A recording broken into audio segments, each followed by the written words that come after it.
家人权，我的人权，爱国无罪，爱国无罪。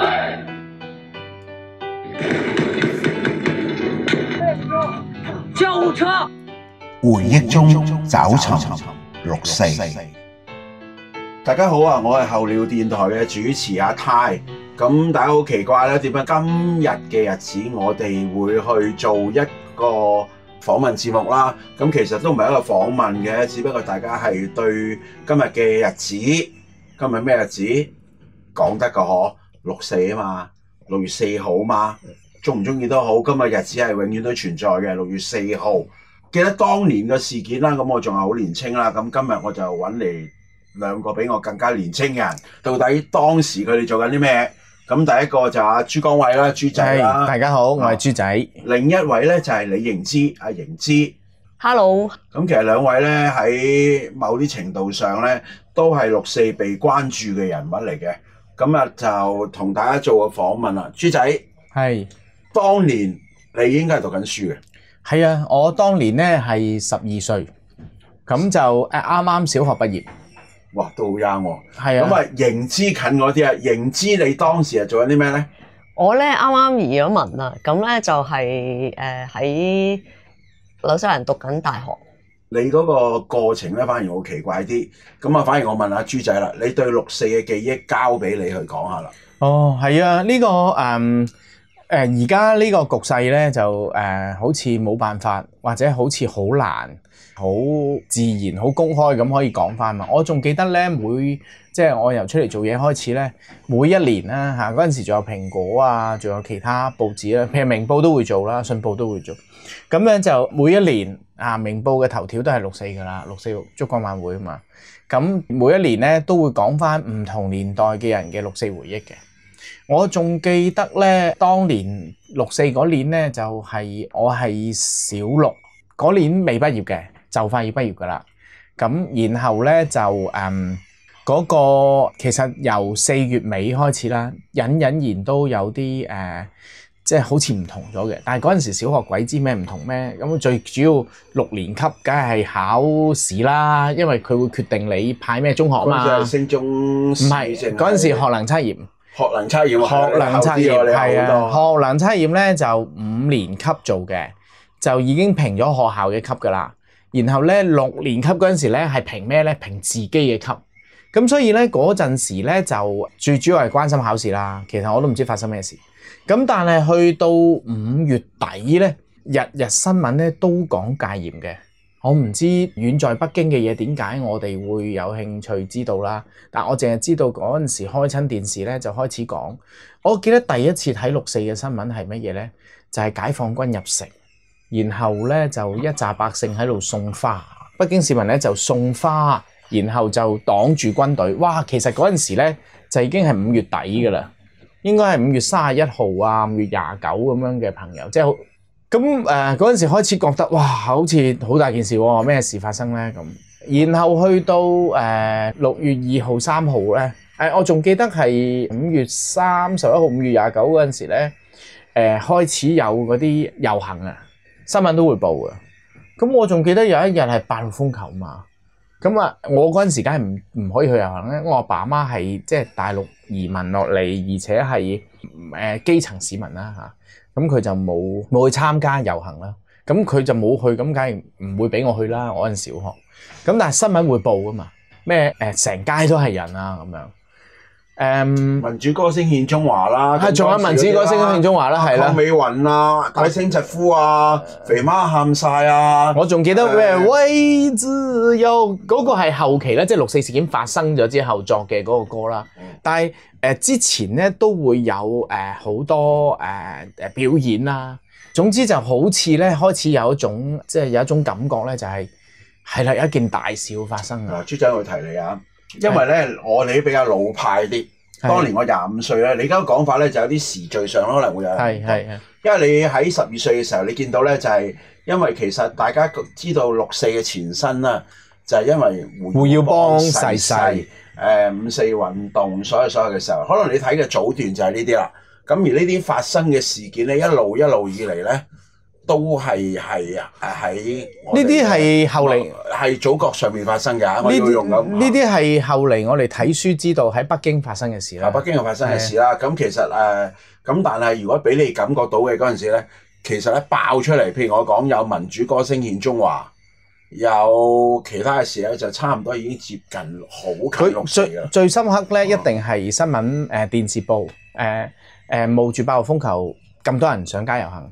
咁嗰個一定係喺香港發生嘅事就係最震撼㗎啦。咁然後不其然會有兩個問題啊嘛。點解咁多人上街咧？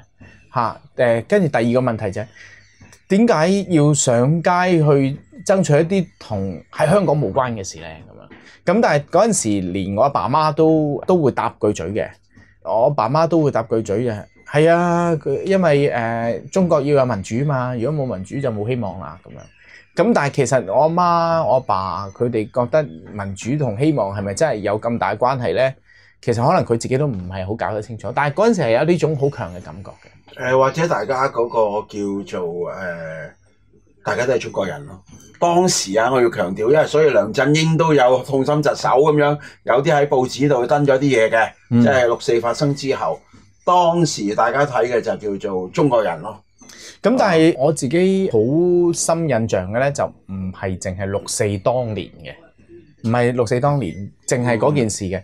咁嗰件事當然啦，即係跟住6四事件發生咧，我當年都有好深印象咧，就係我哋小學咧係會嗰啲老師啦，即係而家嗰啲老師已經唔喺小學裏邊噶啦，因為退晒休噶啦。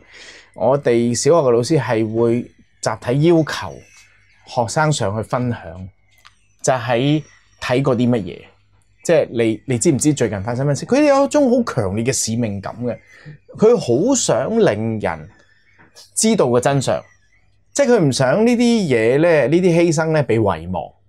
同即係其實同19年嗰個我哋而家嘅心情好似嘅。即係咁多人犧牲咗，佢被鎮壓咗，但係你唔可以唔知㗎。如果唔係啲人白白犧牲啦咁樣。咁嗰陣時我係其中一個被分享嘅。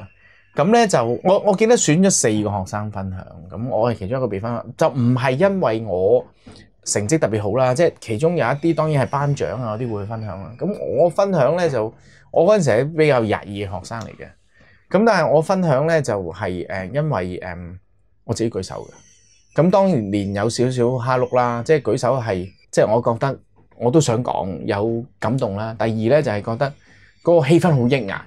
我想講完之後就會完咗件事咁樣啦，即係有種咁嘅心情。咁我仲記得就係上去分享，但係具體內容我當然唔記得啦，36年前啦。但係咧就嗰個心情都係會忍唔住會喊嘅。而家睇返就嗰個喊嘅理由，可能就真係覺得我第一次咁細個心靈裏邊咧感受到原來一種犧牲咧係咁無私嘅，即係為住一啲好大嘅理想，其實唔係一啲好近嘅利益啊、錢啊咁樣，你都會犧牲，亦都唔係親人喎，你好多人你唔識嘅喎，咁樣呢個係一個啦。但係我覺得另一個我好深印象嘅6四嘅咧，就係持續咁多年發生嘅事，包括咧而家當然明報都唔知會唔會報啦，但係我仲記得㗎，每一年都會報㗎。每一年咧，明報、蘋果頭條一定係6四啦。每一年6四燭光晚會咧，都係好多人關心嘅，即係啲人去唔去啦？去唔去又唔會強迫你喎，即係唔係而家嗰啲即係時勢啦。即係嗰陣時就係去唔去就係好似香港對6四嗰個良心嘅關注度，啲人就唔會強迫啲人一定要去，好似話你唔去就冇良心，唔係，而係哇，當好多人都慢慢唔去啦。會唔會個社會就有啲唔同咧？佢其實係既係有良知嘅顯現啦，但係同時又尊重嗰種獨立思考喎。點解你會未必有6四認同感咧？係咪中國人身份本身開始有問題咧？係咪愛國唔愛黨其實係唔現實咧？即係呢啲佢即係佢係一個好好嘅討論嚟噶嘛。咁但係每年都去嘅，我咧就自從中4開始啦，即係應該93、94開始就有偷偷地去啦。當然唔俾得老豆老母知啦，同埋要揾啲理由啦。因為好就好在咧，我阿爸媽咧都係出晒做嘢嘅，好夜先翻嘅。咁咧就所以咧我只要9點前翻到去咧就搞掂啦。咁啊即係半中途走啦。咁咁去睇啦。我應該好似93年定94年開始，我就已經每年都去。去到97年咧，我有一次咧就即係嗰次比較深刻啲嘅，就即係俾阿爸媽鬧嘅，因為嗰陣時國殤之柱入港大嘛。咁咧就我嗰年咧啱啱完咗中七，咁就等緊派嘅。我未知我入唔入到中大㗎，我未知嘅。但係要考嘅 A level 嗰啲就考晒㗎啦，即係都搞掂晒㗎啦。因為我冧咗一年啊嘛，即係中五。咁咧就國殤之柱入中大啦。佢最尾搞到咧成11點幾12點嘅，我唔記得咗個。咁咧我翻到屋企嘅時候咧就俾人鬧咯。咁但係嗰年好深刻啦，嗰年亦都第一次感受一種唔守規矩嘅運動嘅感覺咯。因為國殤之柱嗰陣時係唔俾入港大噶嘛，咁係成扎人維園之後一齊入去啊嘛。咁第一次感受到原來係可以靠個群眾嘅力量，係啊，咁咧就去打破某啲唔合理嘅規矩嘅喎，咁樣。咁呢個係我第一次參加社會運動嘅即係感覺嚇。咁好㗎，跟住之後又入咗大學之後變咗每一年咯，到而家都冇斷過㗎。斷咗一年咯，斷咗20年啦。點解咧？因為嗰陣時啱啱選到區議會嘛，咪同幾個喺旺角油麻地嘅區議員社區前進，咪喺朗豪坊搞嘛。咁結果冇去到維園啊。嗰次維園最尾有告咗人啦，封咗維園啦。哦，嗰次，因為我聽到你係20年咯，2020年，我就係2000年咁樣。唔係2020，因為嗰陣時已經其實維園已經變成一個6·4嘅禁地啦。嗰陣時講已經嗰陣時都禁禁地啫，但係都仲有公民運動咁樣，即係成紮參與者入咗去啦。咁但係佢最尾最後係啦，佢起訴支聯會啦，佢起訴支聯會啦。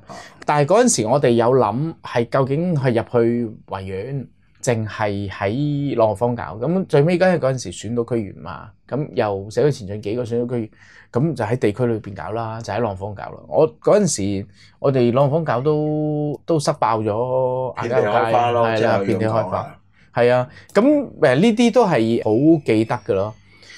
但係記憶咧好辛苦嘅，要記住呢啲咧要好用力氣咯。即係好似每年都會差唔多時間感受到就嚟6·4啦。但係咧，其實你問具體邊日6·4咧，你要好花力氣咁樣記咯。譬如胡耀邦死，我基本上讀書我一定記得幾時啦，係嘛？咁但係個問題係你可能經過咗嗰日。好似係4月，死啦！我而家咁樣噏翻，好似4月19定4月25，我唔記得咗啦。要查翻書啦。咁但係你經過咗嗰段時間，你可能有陣時你如果冇社交媒體 share 咧，你就會一時諗唔起啦。尤其而家呢個時勢啦，如果唔自己花力氣去咁樣記錄晒自己嘅嘢咧，咁咧6·4嘅記憶咧，可能喺香港會慢慢冇咗。咁我就覺得真係其實係會香港人嘅歷史咧，就會變咗冇咗一大忽咯。譬如呢度咁睇啊，你嗰個情況就係你話你驚6·4慢慢記憶冇咗咧，但係其實某啲人都會不停提你嘅，好似今年嘅6·4咁講啦，維園依然有人會提，就係話要特登唔好話霸咗球場啦，總之有人去提早去租咗球場，而康文署亦都樂於租俾佢，你哋踢少1個禮拜波啦，呢幾日啦，我哋要俾呢個家鄉市集。咁咪提你哋，仲要嗰個家鄉市集咋？我哋唔關6·4事乜，其實我哋都唔想記，但係你提翻俾我記咯。咁呢刻我係想問下盈之，你咧，你嗰個時間，因為你講咗你就啱移民，你自己都唔係97嗰個位移民啊。你當然你當時移民嘅一定係關少少97驚啊！嗰陣時香港人好多移民因為咁噶嘛。你當時點解移民嘅6·4俾你嘅記憶係點啊？當時我就一嚿飯咁嘅，即係掛住玩啊，咁冇理社會事件啊咁嘅，咁變咗屋企話要移民咧，我都好唔想走嘅，但係即係乜都幫你搞掂晒，你唔通自己一個人留喺香港咩？我又即係啲朋友喺晒香港噶啦。係啊，朋友喺晒香港啊，咁屋企搞掂晒，咁要走就走，所以當年我係88年走嘅好似，咁跟住89嘅時候係仍然喺呢個好嚴重嘅文化衝擊嘅慘痛嘅經歷當中啊，所以就唔係好留意到89發生嘅事，但係咧就當時係同啲香港嗰啲朋友咧係完全割捨唔到，好痛苦嗰陣時，咁就會通訊嘅嚇，冇 email 嗰陣時，咁就通訊咧，佢哋有話俾我聽係佢哋讀緊大專啦，咁話哇咁大件事嘅，唔考試喎。佢哋又將佢哋嗰個做糾察嗰個臂章咧剪一忽落嚟寄俾我咁啊！哇，係啊，咁我好深印象，但係我又唔係好留意啲新聞咯。咁但係知道嘅有時即係報道有見到啲槍林彈雨啊咁樣。咁後來咧就識到一個大陸嚟嘅，佢係醫生嚟嘅，但係為咗離開中國咧就嚟咗紐西蘭，冇得做醫生咁就佢講普通話，我嗰陣時普通話麻麻地，但係咧哇難得有個中國人咯，咁就即係同佢 friend 啲，了解下咁啊。咁佢就會問我，嗰啲係咪假㗎？嗰啲係咪影像係人哋做出嚟？跟住我就，喂，人哋紐西蘭同你無仇無怨，做咩做啲影像？即係有新聞出嚟㗎，有新聞㗎啦。但係佢就唔知係6·4事件，佢知，但係佢就以為係假嘅。佢認為會唔會係假嘅？咁我就嘗試同佢講，喂，你即係用下 common sense 都知唔會做啲咁嘅假嘅嘢。大家亦都係有人講覺得係假個，而家今時今日仲有人覺得係假個。咁呢樣嘢。係，咁後來就都係翻嚟香港，始終都放唔低咯。我都係中意翻嚟香港，咁就94年翻嚟，初頭都唔係好留意6·4嘅，咁但係咧就我哋某啲教會嗰啲都有聯署啊，有搞好多嘢，都有參與嘅。咁跟住亦都唔係年年去啦，開頭咁，但係後來就越嚟越認真啦，去得密啦，同埋我係08先醒覺嘅。08喺大陸做嘢嗰陣時，先至知道呢個豆腐渣工程啊，嗰啲咁嘅嘢。地震係啦，汶川地震咁樣先至醒。係啊，咁所以我後來都係雖然喺大陸都係決定翻香港咧，我就揀咗係6·4遊行之前嗰一日翻到嚟，搬翻落嚟香港，咁就我可以第日去參加6·4遊行。咁自此就6·4遊行。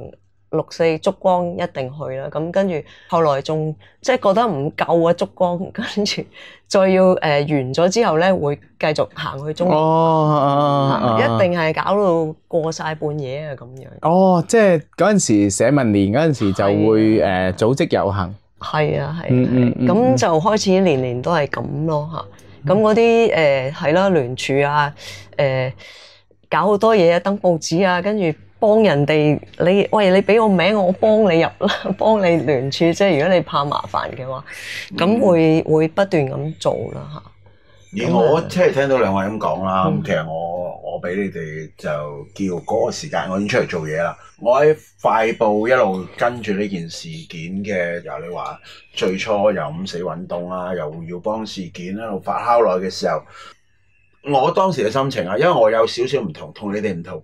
或者當時點解我會今日睇翻就係點解學校或者學生咁大反應？因為嗰個係一個學生運動，係一個由校園發酵出嚟嘅事件，所以喺學術界所裏邊咧係同埋年青人係被人關注多啲嘅，即係佢相似就等於19年啊，或者14年或者其他年青人係會被關注多啲，所以當時嘅事件喺校園啦，所以裏邊係好重要。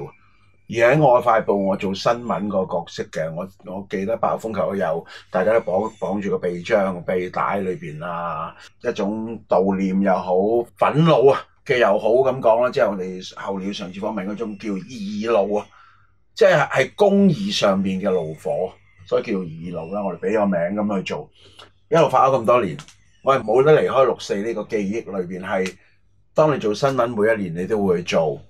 每一年你都有份參與去睇到嗰張相一定係排頭版，因為我係做報紙嘅時候，直至到做電視台嘅時候、亞視嘅時候，年年都會有 OB， 我哋叫 Outdoor Broadcast 咁樣去做，年年都係借一個朋友嘅屋企就望落去成個，因為佢喺維園側邊嗰度嗰啲大廈裏邊就影落嗰張燭光嗰張相，年年都係咁做，即係做咗咁多年啦。直至去到由 DBC 去 D100嘅時候咧，就更加唔係一個採訪嘅身份啦，係一個互動，同大家喺維園，我哋有擺個 proof 檔位，擺個檔位，係唔係話為咗 D100就嗰陣時咧就唔係為咗賣嘢，為所以因為冇嘢賣。而大班呢樣嘢都好嘅，覺得嗰個係支聯會嘅主場，佢只係會喺嗰度開一個直播，一個大家討論，大家對呢個6·4所有睇法。咁就咁耐以嚟，直至到正如話齋，我哋做區議員嘅時候，責任就係買到好似白蠟燭咁嘅派啦。當然有壓力啦，但係喺嗰陣時嚟講，所謂嘅壓力都唔會係一個會引致一個被捕啦嚇。我要咁講，就算今日都唔應該係一個被捕嚟㗎。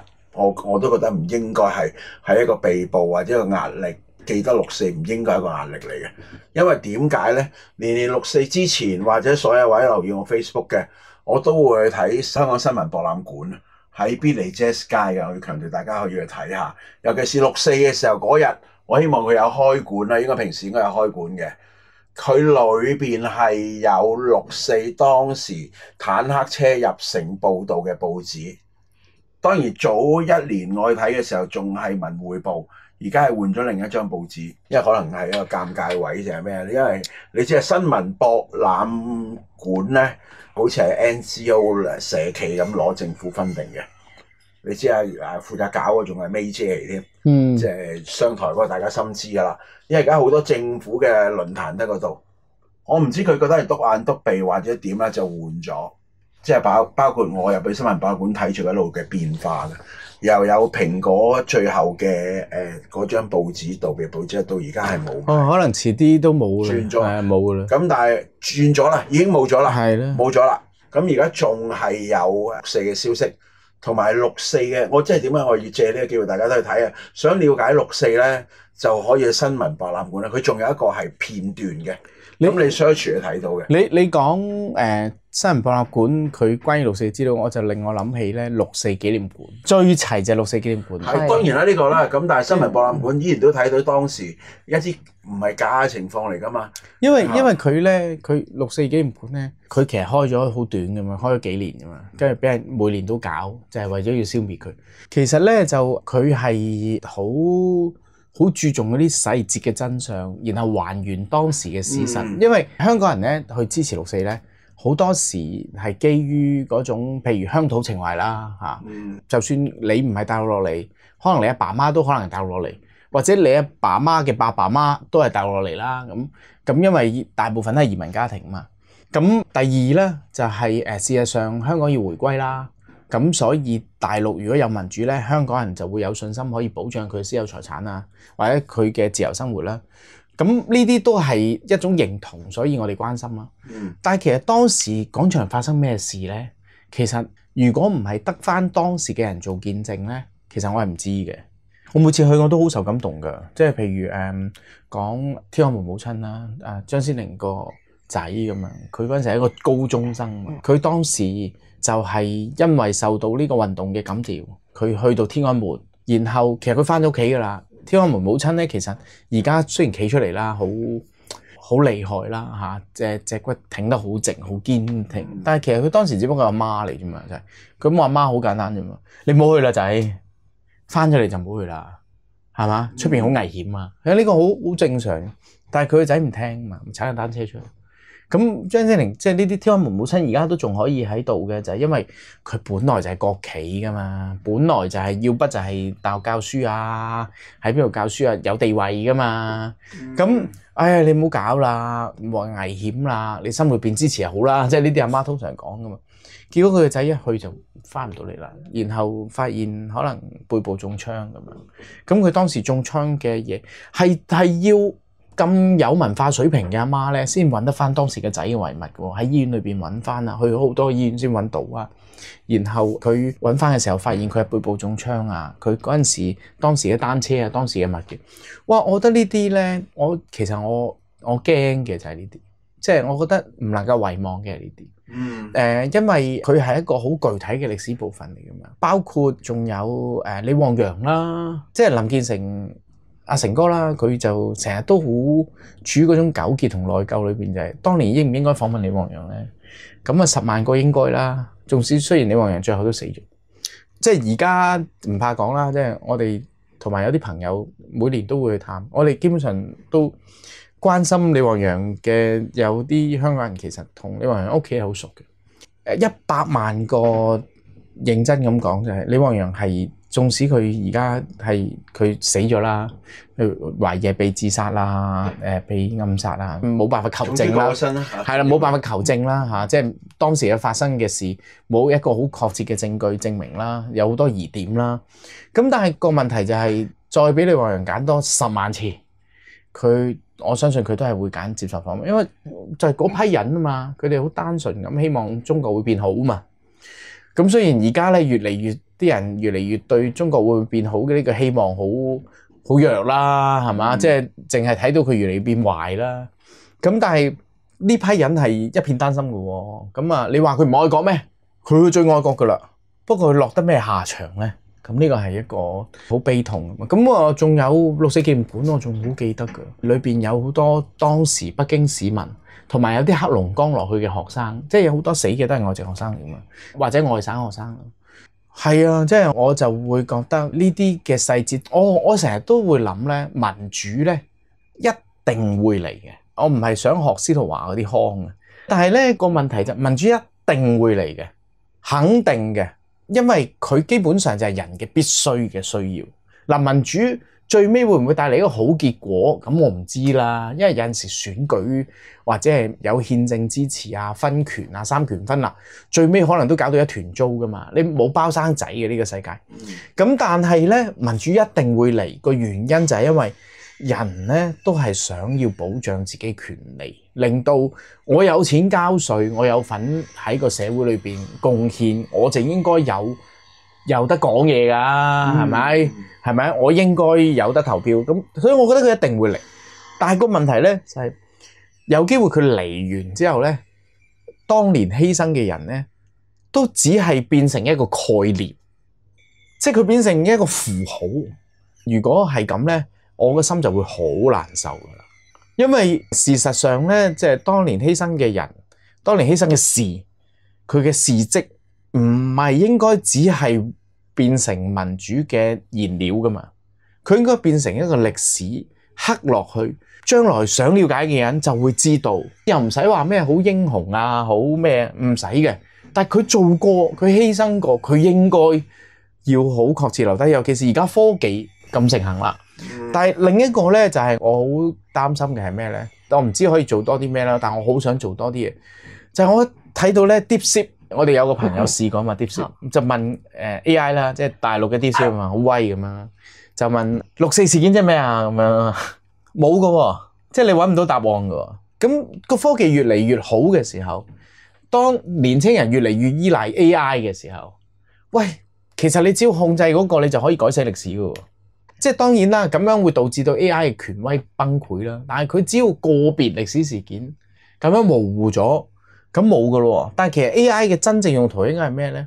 我哋具體知道，即係因為咁大嘅信息量啊嘛，應該係具體記錄到嗰個6.4事件嘅個別受害者，佢列到個名，佢唔係再係3500幾人，或者係懷疑1萬人，唔係，而係每一個人嘅人名。佢哋當時嘅故事點解會被犧牲？如果我哋係享受緊佢哋曾經堆積嘅嗰嚿石頭而形成嘅自由同民主咧，咁我哋應該記住每一嚿石頭啦。即係我心裏邊就係咁樣咯。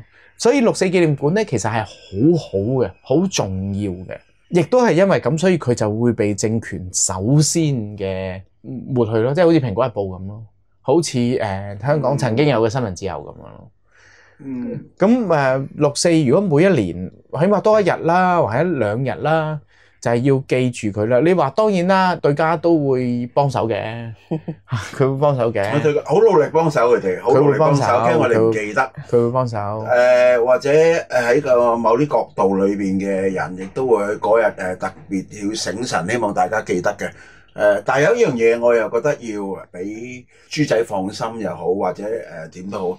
呢個世界有好多人好努力緊，甚至乎我試過去同一啲朋友、一啲好高學歷嘅人朋友講，無論你咩都好，有啲人好努力緊去記緊一啲嘢。今日佢唔可以發表，佢記錄咗，佢都努力去記錄，直至到希望有一日係真可以發表，就算唔可以發表，都可以有一個承傳落去。等於你今日你話俾我聽，有人去講我哋喺合法合情合理裏邊，今日你六四資料館你要收集所有嘢，你哋覺得係證物，你都終於有一日你要釐定佢啊！我用一個法律基礎或者坐監基礎啲證物嘅，就係話，除非你界定呢個真係要銷毀嘅一個證物，否則你都要還翻俾人。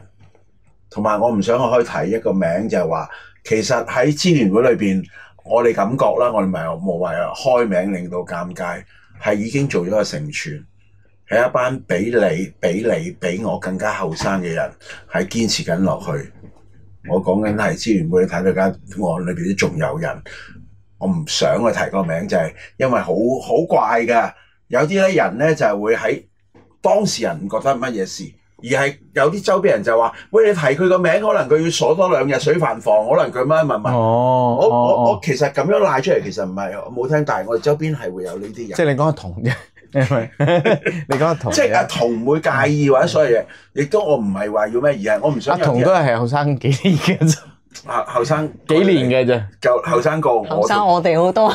你明唔明？佢比起10年8年，佢比起司徒華，比起即係如果阿童坐喺度咧，阿童就話：我當年啊，小學啦咁樣咯。我都係同你差唔多啦。小一啊，好似。即係你可能幼稚園喎。其實豬仔都係一個成全嚟嘅，比起我，比起你，所有裏邊，所以我哋好多嘢唔使用灰心嘅態度去睇，同埋我會覺得就係話網上嘅所有嘅片，包括話俾你聽，我當年喺 TVB 嘅時候，我由 PA 想考星做導演嘅時候咧，我個導演就話：你剪一條片 MTV 嚟睇啦，我就揀咗6四嚟剪。我當時係用咗呢個黃繼子孫加勇敢中國人。我就好中意如果背景音樂咧，我就好中意大地咯。或者而家最興你喺網上仲揾到㗎，抗戰20年都係用緊6四嘅畫面。其實佢係唔會消滅到嘅。有樣嘢阿豬仔係要更加要講，就係話咁多萬人或者咁裏邊，希望每一個名。佢好可惜嘅地方咧，就係6四紀念館咧被封館嗰陣時咧。就啲嘢咧冇辦法提前撤離喺外國再成立一個6四紀念館，因為嗰啲嘢咧唔知而家係咪俾人抌晒？但係歷史就係咁嘅，要睇佢哋唔可以隨隨便便會消失咗嘅。哦，咁樣係喎，我講起一件事喎，就係有一單咧叫星火，唔係香港嗰個星火啦嚇，即係如果聽眾可能就以為係香港即係612以外嘅星火，唔係嗰個星火，係大陸嘅嗰陣時咧就係反右。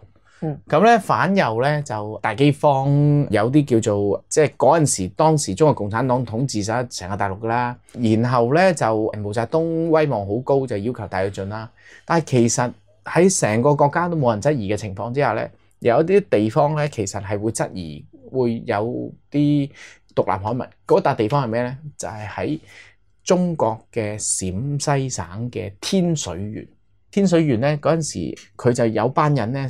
就搞咗個雜誌，嗰個雜誌叫星火。點解我講起呢件事咧？就係泰哥頭先講嘅，即係佢安慰我啦。佢話：嗰啲證物嚟嘅，唔會寫。咁我就諗起嗰單嘢。星火呢個雜誌咧，原本咧跟住俾人抄家啦，咁啲人受到虐待啦，有好多人仲死咗添。佢仲牽起另一單案，就係中國第一奇女子啊林超。咁就林超同星火係會嗰批編委咧係會通訊嘅，然後影響佢哋。有啲編委直情去探林超咁樣啦，咁咧結果咧林超嘅事蹟又好啦，星火呢個刊物又好啦，最尾點樣保留咧？就係因為咧當其時抄家嘅公安咧抄咗之後咧，就將佢保留到好似博物館咁嘅。結果喺幾十年之後咧，胡耀邦即係同歷史事件啦，即係胡耀邦未死啦，咁改革開放啦，跟住佢做總書記咧。佢曾經幫好多反右同埋大饑荒文革嘅人平反啊嘛，其中咧佢就將好多嗰啲文件啊，當時話係反革命文件抄翻出嚟，原來當時嘅公安保留得好好，然後佢抄翻出嚟，結果嗰個咧就俾外國嘅一啲學者攞到，而家成傳咗。咁命運咧始終都為呢啲歷史事件留一啲後門咯。所以如果6四博物館嗰啲資料咧，好似星火咁咧。因為我要用一個正常，我用正常就係因為今日一個法律程序或者我裏邊坐監見好多，我用法律角度去睇樣嘢，因為我仲要用一絲今日未荒謬到係可以真係更加荒謬嘅嘢，用法律裏邊一個證物嘅處理。如果一個6·4嘅頭盔或者有子彈射佢嘅頭盔，佢唔可以係一個任何嘅證物嚟㗎，咁即係唔可以任何一個罪犯唔係白粉，或者一本記冊，或者一本雜誌，或者一本任何嘅嘢，等於我而家喺裏邊有人被告，我有個同學即係我裏邊嘅被告話佢藏有呢個攻擊性武器，但係結果出嚟係個官都話邊啲係邊啲唔係，佢有支仿製嘅 AK-47。係唔開到嘅，係冇掹雞，係已經啤死咗嘅，結果都係俾翻佢嘅。因為呢個係喺程序上，喂，你裏邊冇界定，個官話俾翻你，等於今日呢樣嘢，除非今日係大家驚到冇人敢認頭話呢啲嘢唔係我㗎，你唔好俾我，唔好俾我，呢個又話唔好俾我，即係如果支聯會有人係咁我覺得呢個係一個可悲咯。有一日話就係，喂，唔該支聯會嘅人，前支聯會嘅人認頭翻呢一啲證物，完咗啦單案啦。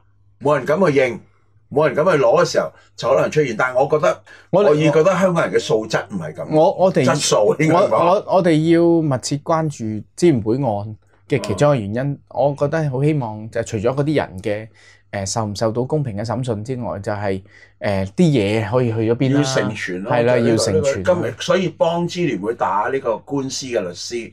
佢係會絕對知道證物幾多號，證物幾多號。因為我接受個官司，我就知呢啲嘢啦。即係好似泰哥咁講，其實我相信嗰啲人都會好關心嘅，因為嗰啲嘢唔淨止感動我一個人㗎嘛，佢感動好多人嘅。呢個其實支聯會6·4紀念館嗰個參觀率好高嘅，好多人去嘅。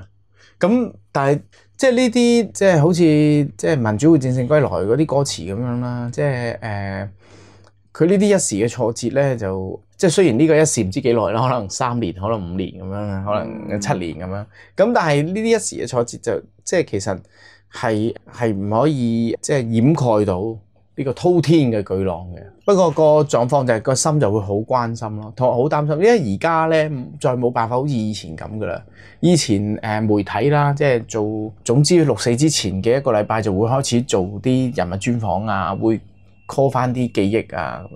而家咧就要靠好似嗰啲燭光全燭光咁啊，就喺日常生活裏邊，唔係喺公眾媒體上面，就大家要記咯，要諗翻咯。我所知就喺美國都有海外嗰啲民運人士有做翻個6·4紀念館，不過佢即係內容係乜嘢我就唔知道。要有機會去睇咁樣，要有機會去睇。因為你好難講，你話香港齊唔齊？因為譬如王丹啊、吳爾開啊，當日走嘅離散咗走嘅，包括我咁講，當日喺香港嘅黃雀行動，咁我冇話邊個搞嘅時候，佢哋走嘅時候，佢都係即係阿朱牧同阿岑建勳啫。咁佢哋都揚晒啦。咁揚晒，咁我哋又繼續講啦，因為我尊重嗰個受訪者啊嘛。佢哋做晒訪問都揚晒啦。其實我聽阿朱牧講都講到喊晒嘅。當年喺我哋 D100訪問嘅時候，咁佢走嘅時候，呢一班人離開嘅時候。唔係就咁隻身嘅，盡量帶到啲咩就帶到啲咩嘢走嘅。咁呢個係當時睇嘅事實。但係今日我哋都要強調，因為可能有某啲政權或者某啲權力人士會睇住個節目。我要強調，我哋而家今日講所有嘅嘢，唔係去妄想要推翻任何政權或者所有嘢。6·4係一個歷史，歷史係俾人去一個教訓，一個進步。而裏邊當中希望大家吸收到一啲乜嘢，而唔係將一個歷史去淹沒佢，因為都30幾年啦，30幾年裏邊冇人將佢妖魔化到，或者將佢消失到。佢係香港人嘅成長史嚟㗎。係啊，即係啟蒙。我覺得咧，香港人因為睇翻前2-3年嘅6·4咧，其實你到嗰晚咧，其實有好多市民係專登出嚟嘅。即係你去嗰個地方，你就會遇到噶啦。大家係會相視而笑。呢個係集體記憶嚟。係啊，其實係滅唔到噶。你幾多架劍齒虎喺度巡邏，幾多軍裝喺度圍住晒都冇用嘅。即係除咗提醒我哋之外，其實仲有好多人係就算平時唔會出嚟，佢嗰晚佢一定出嚟嘅。咁你即係你可以難得幾多？唔會嘅。正如阿盈之所講呢樣嘢咧。我唔係話出嚟嘅人，其實當權者應該要慶幸有呢啲人出嚟，因為呢一班人咧突顯到咧香港仲係有自由，香港仲係一個國際城市。我唔係想曲線去講，即係可以咁講。如果香港係好似我哋偉大祖國上邊咁講嘅管治，或者用咗共產黨嘅管治嘅，就係話好似天安門咁，6·4就係攔住任何人都唔會入到去㗎啦。但係今日你都要用一啲陪襯嘅方式，民間乜嘢市集，但係民間市集唔代表其他人唔可以去維園，甚至乎我真係拎住一啲所謂電嘅我自己嘅電話開住，其實喺原則上佢真係搞唔到你嘅。而呢樣嘢就係話，如果要搞嘅時候，我反而覺得一啲執法者，我溫馨提示嘅就係，如果佢要搞你，反而突顯咗嗰種荒謬出嚟，係更加難睇啊！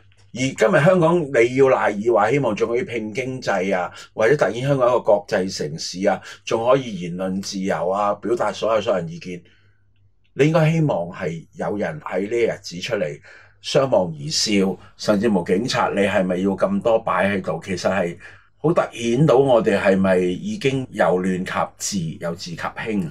因為我會覺得係呢個佢即係政府啦嚇，或者當權者佢係咪咁諗啊？見仁見智啊，即係可能就大家唔同。即係佢未必係對呢啲有興趣，但係個問題就係、其實佢亦都學你話齋，咁你去翻一啲集體記憶嘅地方去記翻一啲嘢啫。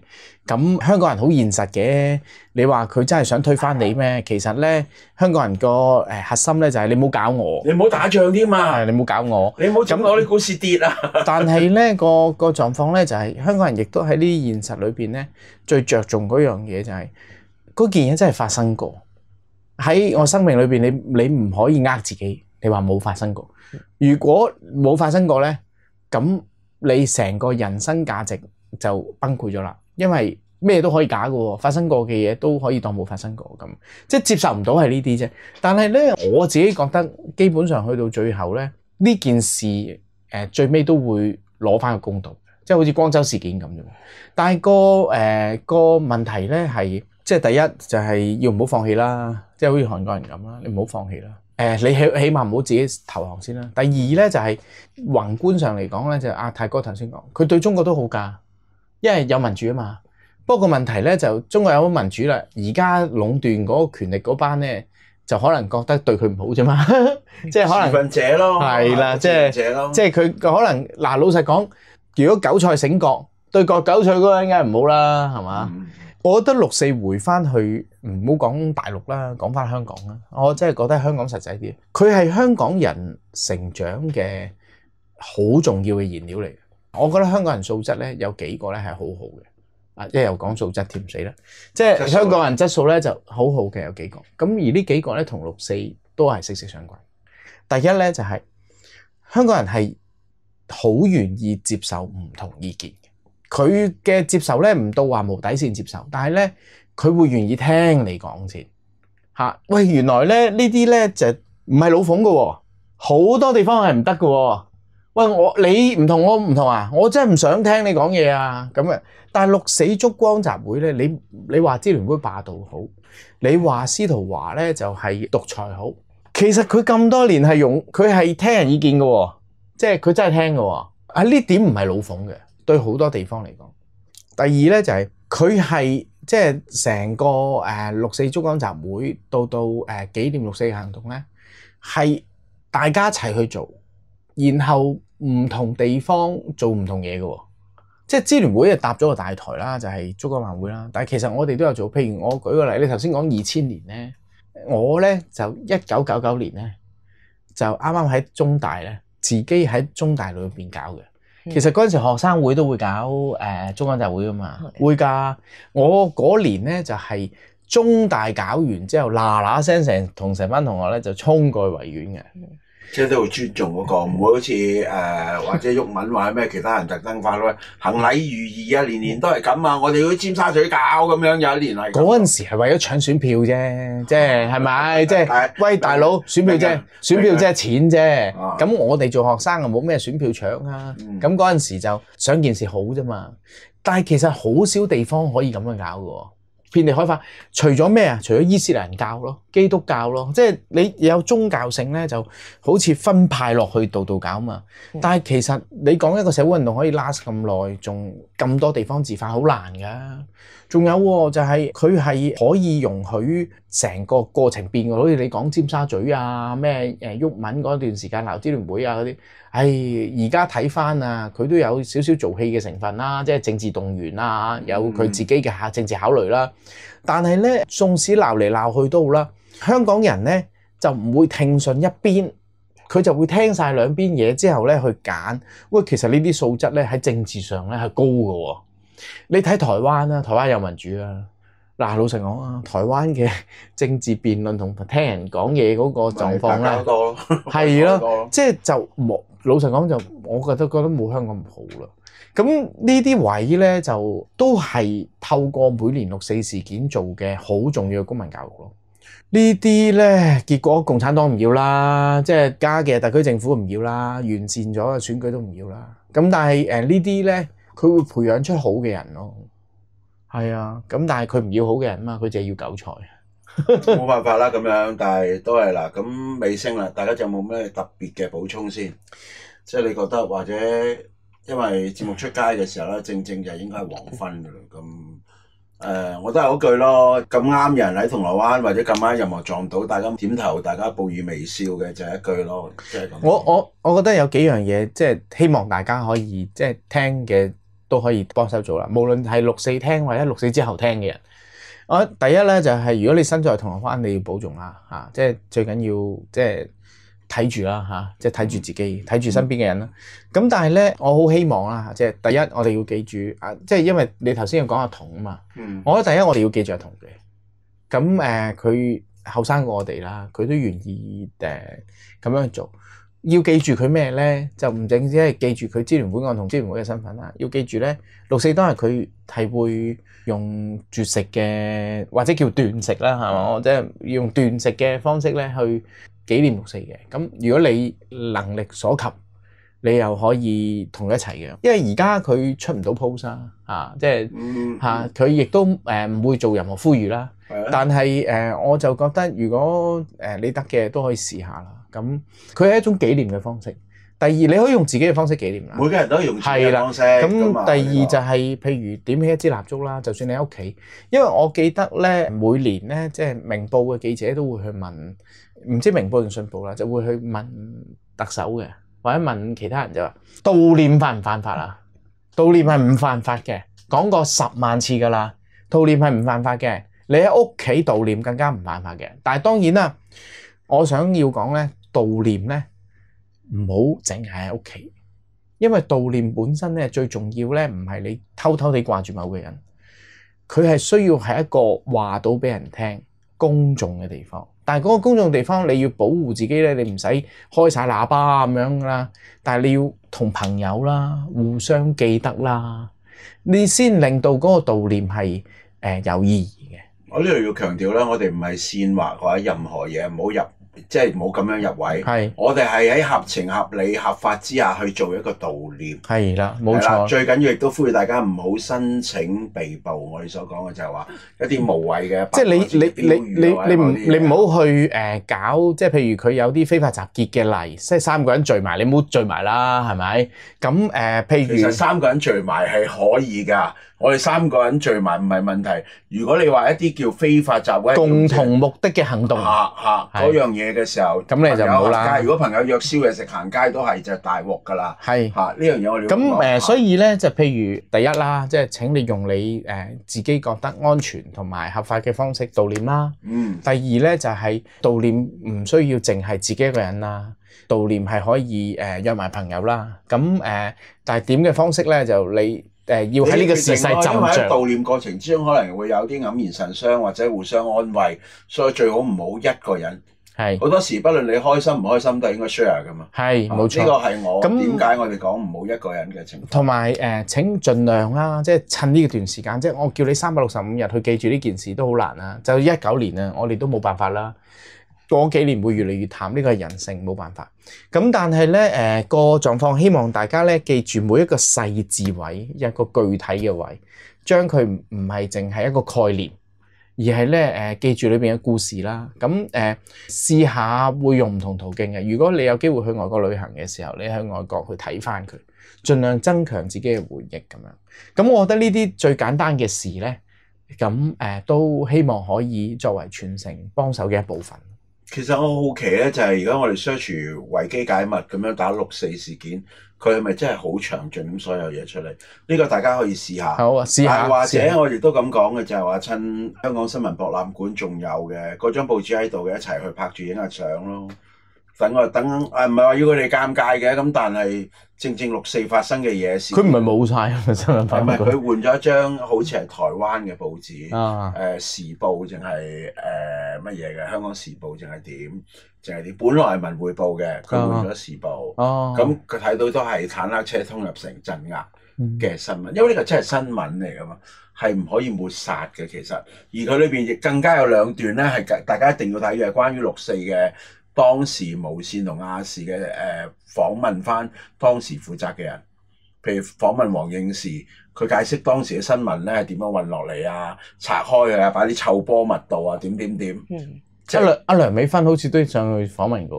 我唔知啊，但係佢嗰陣時做記者嘅。係咪叫許志係咩峰啊？嗰個本來嗰個做維園嗰位咧，嗰位個咩峰咧，佢都係介紹當時嘅情況係點。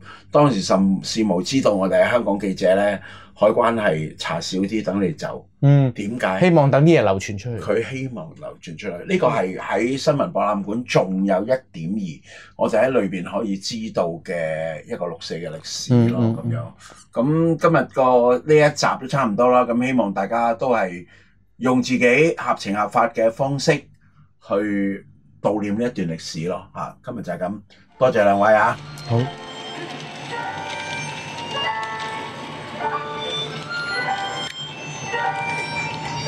我哋手手燭光。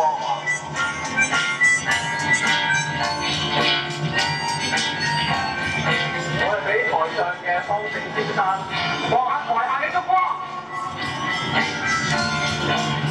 而家喺藍色台上用我哋嘅手機，都係全場㗎啦。忘不了的年月也不會蠶食，心中深處始終也記憶那年那夕。曾經痛惜，年月裏轉化為力，一片真理，一個理想，永遠地尋覓。悠悠長長繼續前行，不會驚怕，偏偏激激痛痛暫去，不見過寒怕。浮浮沉沉昨日人運，雖不說一話，不想清楚分析太多真心的意假，但有一個不會死，記着吧，無論雨怎麼打，自由仍是會開花。但有一個夢不會死，記着吧，來自你我的心，記着吧。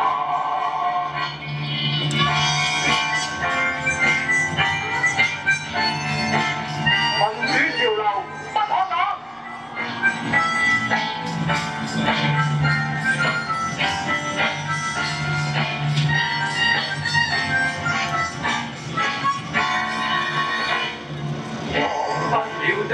留下了不死意識，深深相信始終會變真某年某夕。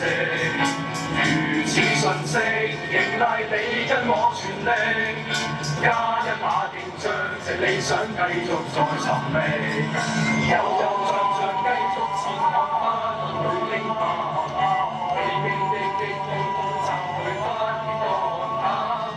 浮浮沉沉昨日人雖不說一話，不想清楚分析太多真心的意假，但有一個夢不會死，記着吧，無論雨怎麼打，自由仍是會開花。